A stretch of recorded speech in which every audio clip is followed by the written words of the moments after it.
Earth, circa 2080. Victor Sopot, chancellor of the dystopic military state known as the Commonwealth, declares war on his neighboring state, the United Republic, to seek unification, power, and to grow his evil dictatorship. To gain an upper hand in the war, Sopot begins planning trials for human experiments, to create super soldiers to fight for him in his grand army.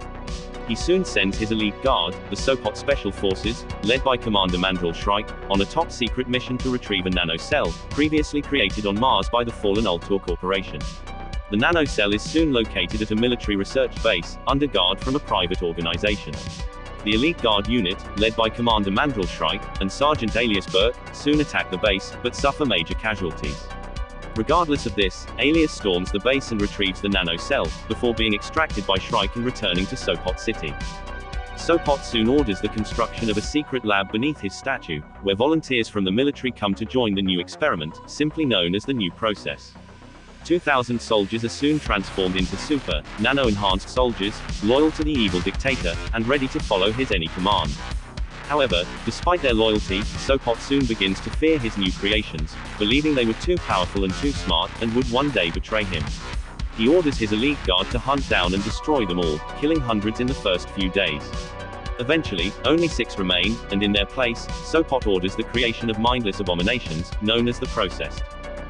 After being collectively betrayed by their leader, the surviving nano-enhanced soldiers form a squad, and flee underground to ally themselves with the Red Faction, a group of resistance fighters that strongly oppose the rule of Sopot, and the skewed political tenets of the Commonwealth. Earth, circa 2082. Sopot begins spreading propaganda, claiming that the Red Faction was evil, and that the Commonwealth had been abandoned by the rest of the world. He stationed himself in the city's public information building, and continued to spread lies and hate to his people. That very night, the surviving nano-enhanced soldiers breached the public information building, and made quick work of the security forces there. Knowing that his former soldiers were on their way to murder him, Sopot managed to call in his private gunship to extract him away from the area just in time, but was quickly pursued by Mandrel Shrike and Alias Burke. Sopot soon abandoned his gunship and took refuge inside an office building.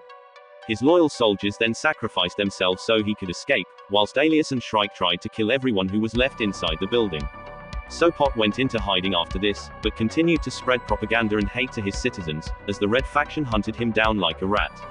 Soon, the Red Faction discovered where Sopot was hiding, and after being pursued across the city by Alias, Sopot ordered reinforcements to his aid, but they were unable to reach him, as the bridge leading into the city was destroyed by Alias and Tangier.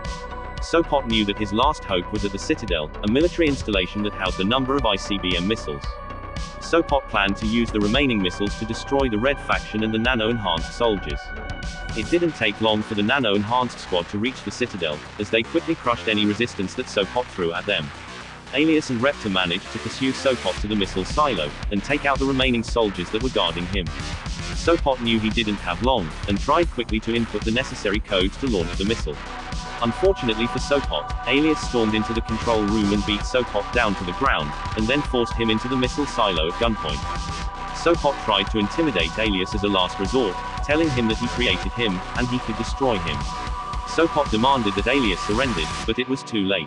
Alias activated the missile inside the silo, causing powerful flames to engulf the entire chamber, which incinerated Sopot as he was crushed by falling rubble. To the Red Faction and the citizens of the Commonwealth, it seemed that freedom was finally in reach, but although Sopot was finally dead, another would soon take his place. Even long after his fall, the terror and oppression that Victor Sopot had pushed on his citizens would last for generations to come.